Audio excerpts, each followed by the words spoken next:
questions or how to have better discovery calls is something I think that everyone is looking to try to improve, which I love because I'm commonly saying that the close starts the moment you say hello. In fact, it starts probably a lot sooner than that when you consider how much research buyers are doing online. But as far as your first interaction as a seller with a buyer, how do you have that better discovery conversation? Now, I should say that I could write a book on this question, but I already did.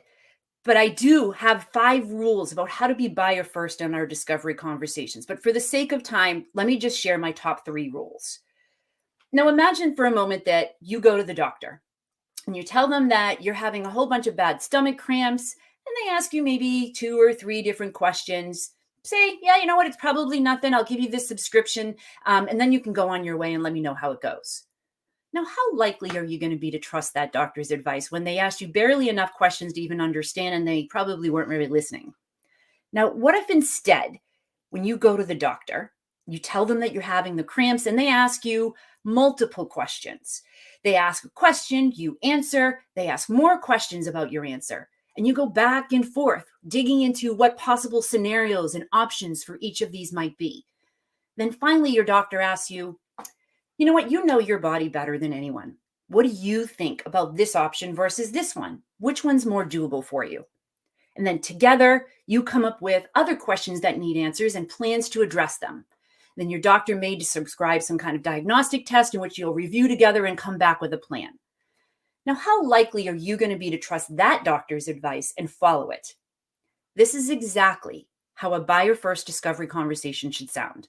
Now, whether you're a business owner who's trying to find your first or next customer or a seller in a company, there are some basic rules of engagement when talking with your buyers that apply to all of these conversations. In fact, I would even argue that these are some rules that can apply to all of your conversations, whether you're in sales conversations or with your kids or with your family or with your friends. You can practice this on anyone around you. Now, the first rule, which if you've been watching me for any period of time, you've probably guessed is not about me. I can't believe I didn't wear the t-shirt today. But not about me. What this means is that it has to be our intent of listening and language and questions. It has to be focused on the other person in a sense of curiosity. Now, to do that, we need to be fully present, actively listening, and asking several really good questions that make them think. Now, I'm sure that you've all had that experience with someone, that person, the one where they sure might ask you a lot of questions, but no sooner have you started to answer the question than they start to interrupt you and tell them about them and their experience and their story. You know that person, the one that talks about themselves, what they're doing, what they think about everything and anything, and they never really stop a lot to ask about you beyond that first layer of question. The one that interrupts you all the time. I've been that person. You've been that person. We talk about ourselves, but what we want is not going to be tolerated that way by our buyers. It's so easy to do. And the reason for that has to do a lot with how our brains release dopamine when we get to talk about ourselves.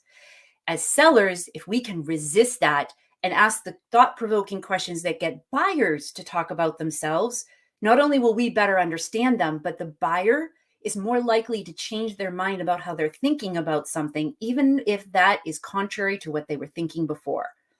So how do we do that? When we ask buyer first questions to better understand our buyers and ask that, it makes the value in making a change happen. So to do that, what I encourage you to do is first, don't think about interrogating your buyers.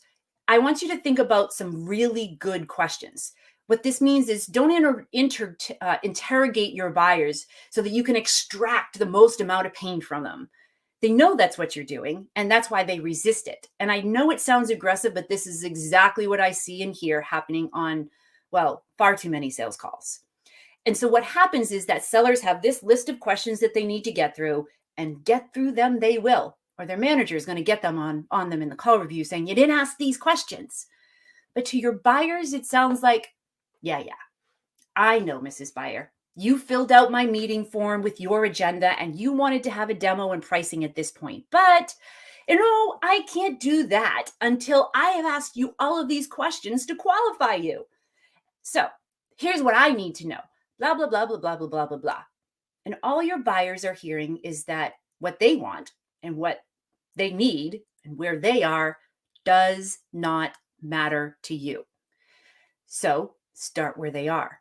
If they want pricing and they want a demo, then that is where you need to start, and weave in your back questions of how they got there and what they're trying already and who else needs to be involved. Weave it into that conversation, but you have to give people what they want, because otherwise they're just going to opt out of the conversation. Their eyes are going to glaze over and they're going to be like, can we get to the part where I get to talk about what I need? That's what they're waiting for, and not very patiently. Nor should they be, because they're the buyer. They make the rules, hence the new golden rule. So to have better discovery calls, get a clear understanding of where your buyer is now. And so let's just say, for example, that they start with, I want to talk about a demo, and then I need to see these features and pricing. So let's just say you're selling marketing automation software, and they say, I want to see about your email automation, and then I want to talk about the APIs. Ask a few questions like, so I understand you want to talk about these particular things. Let's start with the marketing automation. What's making that so important for you right now? And as they're answering the question, bring it up on your screen to show them that one piece. And when they tell you, hey, this is how we're doing it now, and then you can say, so based on that, how is that impacting your ability to achieve X? And when they share that with you, bring it up on your screen and say, so if you were able to do it this way, how might that impact your ability to do X? It's a very simple way to get the information that you need as a seller to understand what's going on with them, and also a way for you to give your buyer something that they need as to where they're at. There's a big movement happening right now called the product-led growth movement. And I believe that this is what this is focused on, is starting with where your buyers are at. It's not about you. It's not about where you need to be and what you need to get, but you do need to be able to build the case for them of why they should change the status quo. But you're not going to do that if you're immediately shutting them down with what they need to get, because they have their process and you need to align your process to theirs. All right. I could probably stand up on my soapbox on this for a little while, but we only have a few minutes left. So questions that are coming up for you right now around this. How will you implement this? How will you be able to apply this into your sales conversations that you're having right now today? One other thing on discovery calls is we tend to ask a ton of questions, but that doesn't make them good questions.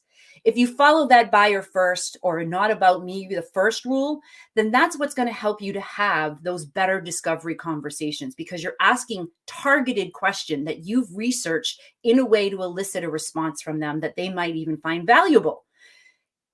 But Gong Data suggests to limit your questions between 11 and 14 per call. That's if you're not talking with C-level executives. C-level executives have even less patience to answer your interrogation questions. For them, Gong Data suggests between 6 and 8. What I suggest that you do with this is that you design, let's say, 4 or 5 high-level questions with some clarification questions underneath that. Plan them out, practice them out, and use that as your guidepost for your conversations with your potential buyers in your discovery calls. And for your executives, I encourage you to do even more research in talking with their teams and sharing what you've learned by talking with their teams and what outside data also says that they might not realize, and then asking your diagnostic questions from there. This is how you can have better discovery calls that are buyer first focused, as well as more value adding, because you're working with them. You're not selling to them, you're selling with them.